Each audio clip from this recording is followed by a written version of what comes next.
سلام، خیلی خوش اومدید به ویدیوی جدید از کانال خودتون. تو این ویدیو میخوایم راجع به مباحث مهم، به شدت مهم صحبت بکنیم. حتما با من همراه باشید، مخصوصا اگر تو زمینه کیف پول الان مشکل دارید یا نمیدونید کدوم کیف پول رو انتخاب بکنید. چرا که تو این ویدیو میخوام بهتون بگم چه کیف پولی از همه کیف پول‌هایتون بهتره و اصولا نکات امنیتی که باید رعایت بکنید دقیقاً چی هست. پس با دقت ویدیو رو تماشا بکنید. قبل از اینکه ویدیو رو شروع کنیم ممنون میشم ویدیو رو لایک بکنید. اگر که سابسکرایب نکردید و اولین بار با کانال آشنا میشید ممنون میشم سابسکرایب بکنید، زنگولش رو بزنید که هر ویدیویی آپلود شد، هر موقع آپلود شد با خبرتون میکنه و نوتیفیکیشنش رو براتون ارسال میکنه. تو این ویدیو کمبو کارت‌های امروز رو هم داریم خدمتتون عرض میکنم. شب هم هر شب ما ویدیو داریم برای کسایی که کمبو کارت‌های برزو رو نریدن، شب میتونن اونجا تو ویدیو شبمون هم داشته باشنش. بدون معطلی بریم سراغ ویدیو.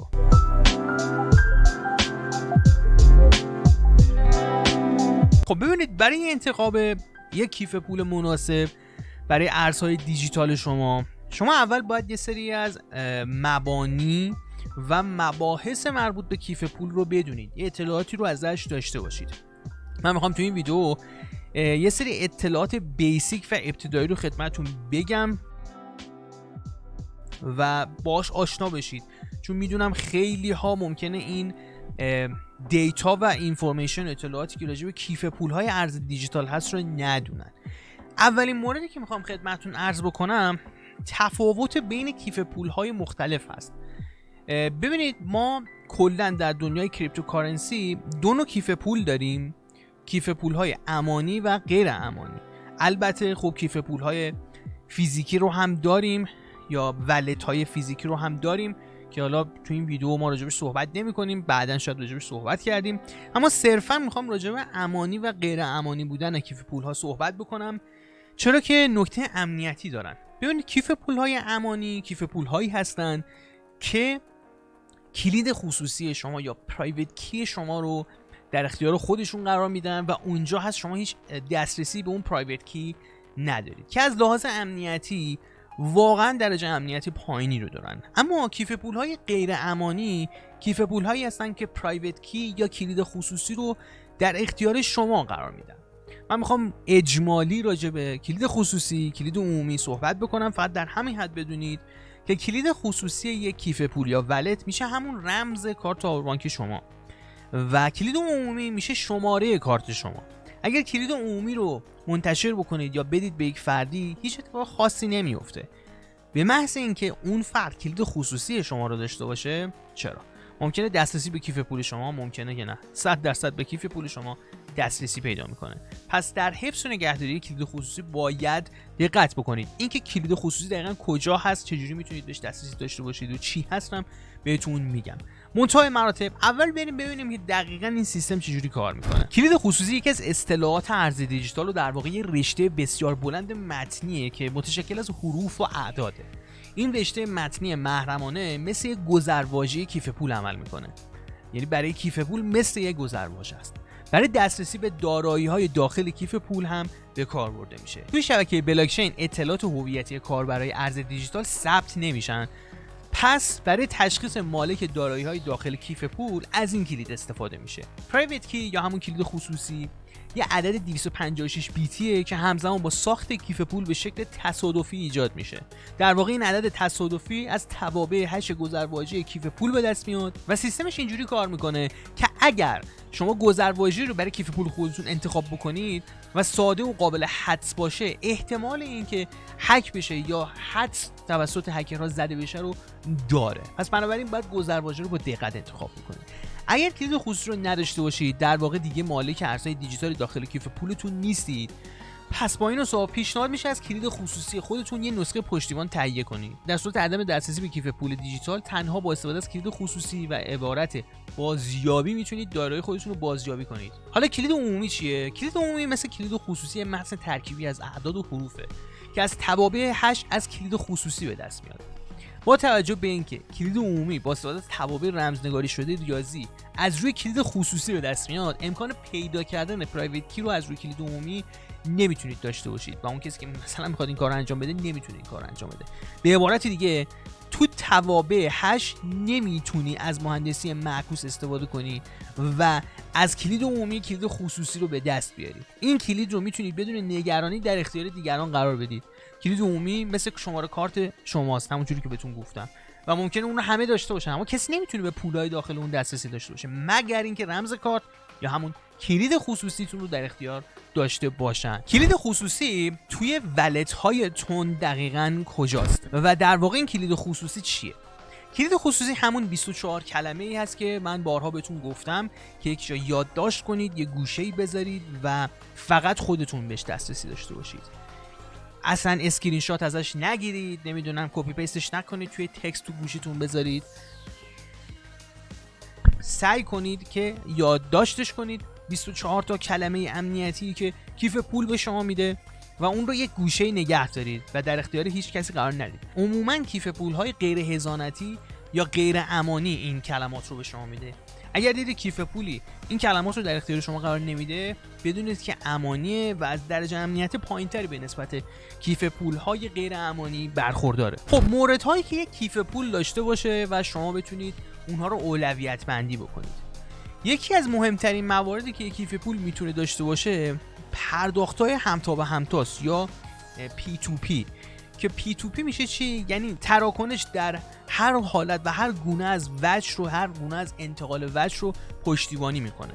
به این قابلیت میگن P2P و مهمترینشون UI و اون رابط کاربریه که شما ازش لذت میبرید، براتون ساده است، براتون پیچیده است، که در بین تمامی کیف پول هایی که در شبکه تون هستن، توی بلاکچین اوپن نتورک هستن و تون داره باشون کار میکنه، تون کیپر و مایتون ولت بهترین کیف پول هایی هستن که شما میتونید انتخاب بکنید. حتی کیف پول هایی هستن که خود همستر به شما پیشنهادشون میده. اما وقتی تک تک این گزینه ها رو میریم جلو، آخرین گزینه‌ای که دیگه بهش برمیخوریم فی یا کارمزد اون کیف پول هست. داخل پرانتز بگم مایتون ولت و تون کیپر رو وقتی کنار هم دیگه قرار میدیم، تون کیپر با اختلاف برنده میشه. هم میزان دانلود بالاتری رو داره در پلتفرم های دانلود اپلیکیشن، چه در iOS چه در اندروید، هم یوزرهای بیشتری رو داره. از لحاظ رابط کاربری هم تون کیپر یه ذره پیچیده تر از مایتون ولت هست. اینجا دیگه بحث سلیقه‌ای میشه، هر جور که خودتون دوست دارید میتونید انتخاب بکنید. اما اون بحث فی و کارمزد اینجا خیلی مهمه دوستان. بالاخص اگه شما بخواید سواب کنید یا مبادله بکنید، تغییر بدید ارزتون رو و حتی بخواید خرید و فروش بکنید. به طور مثال اینجا توی مایتون ولت من میخوام یه سواب انجام بدم. مثلا میخوام تتری رو تبدیل کنم به تون. اینجا همونطور که میبینید میتونید هر دوتا رو انتخاب بکنید، سواب رو بکنید. مثلا من اینجا میزنم 100 تا تتر و میخوام تبدیلش کنم به تون، ببینم چند تا تون میشه 13 تون. و اگر پایین نگاه بکنید فی زده 4 دهم تون. یه علامتی هم جلوی فی هست که اون علامت تقریبیه، یعنی استیمیتده. هول و هوش 4 دهم تون از شما فی یا کارمزد میگیره. اگه این رو برعکسش هم بکنیم، یعنی بیام تون رو تبدیل کنیم به تتر یا عدد رو بالاتر ببریم، این درجه، این میزان از کارمزد اصلا تغییر نمیکنه. اینو داخل پرانتز بهتون بگم، اگر که میخواید بعدن مثلا اگر روزی همستر توکن شد و بعد لیست شد، خواستید انتقالش بدید ببریدش توی صرافی، فکر کنم روزهای ابتدایی احتیاج دارید که تون خریداری بکنید، چون کارمزد رو باید با تون پرداخت بکنید. پس فرقی نمیکرد حتی اگر تون به تتر یا تتر به تون رو بخواید تبدیل کنید، تقریبی 4 دهم تون ازتون کارمزد میگرفت. در رقم‌های بالا یا پایین هیچ فرقی نمیکرد. حالا میایم توی تون کیپر، اون مایتون ولت بود، اینجا تون کیپر میریم سواب رو میزنیم و میبینیم که نرخ اینجا چقدره. خب من تتر رو میزنم 100 تا تتر، ببینم چند تا تون، همون میزان تون رو به من میده. و اگر توجه بکنید توی قسمت بلاکچین فیز یا همون کارمزد رو زده بین 800 تا 25 صدم تون. پس اینجا کارمزد کمتری رو داره تون کیپر از شما میگیره بابت سواب کردن.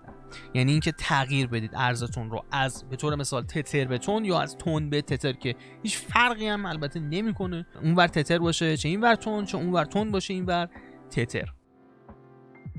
خود تونکیپر هم همونطور که پایین دارید میبینید نوشته سرویس یا سرویس provided by stone.fi که خودش تحت یک صرافی غیر متمرکز داره کار میکنه. یعنی این ولتی که اینجا دارید میبینید کارهایی که مثل یک صرافی داره درش انجام میشه در واقع بیسش روی استون هست که خودش یک صرافی غیر متمرکز هست.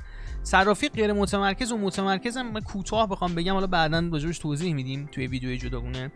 متمرکز میشه یعنی که روش نظارت هست، یه عده‌ای دارن روش نظارت میکنن. غیر متمرکز اینجوری نیست.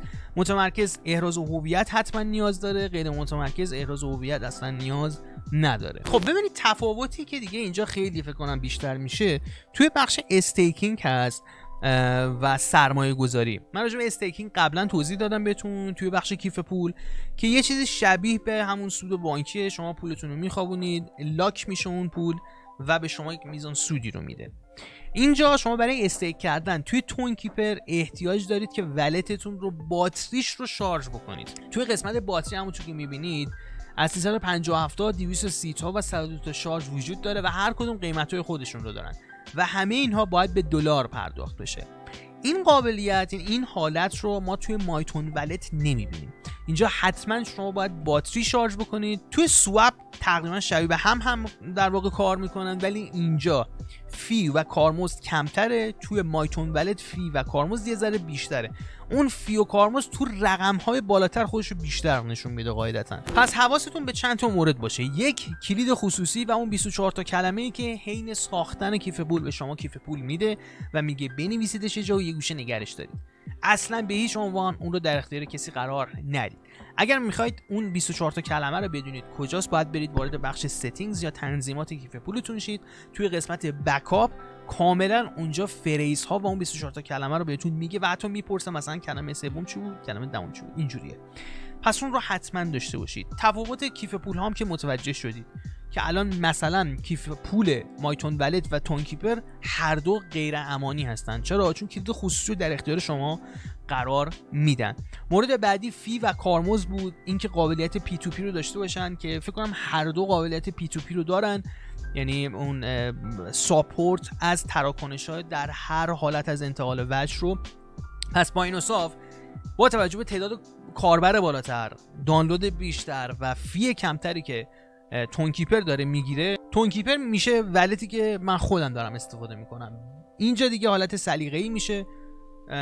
بقیه ولت ها هم که بررسی کردم هیچ کدومشون اندازه مایتون کیپر و مایتون ولت و تونکیپر یوزر اونچنانی نداشتن، وگرنه فرق آنچنانی با هم نمیکنن. باز اگر فرقی هم باشه میره اون تو بخش کارمزد و فی که اون ولت داره از شما میگیره.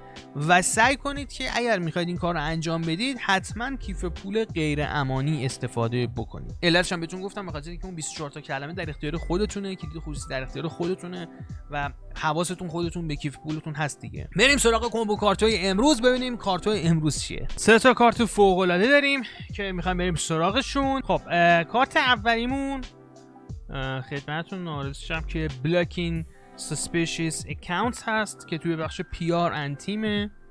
اینجاست دقیقا، عکسش هم دارید میبینید. کارت دومون Compliance Officer هست که پایینه دقیقا توی همین لیسته توی بخش PR and تیم.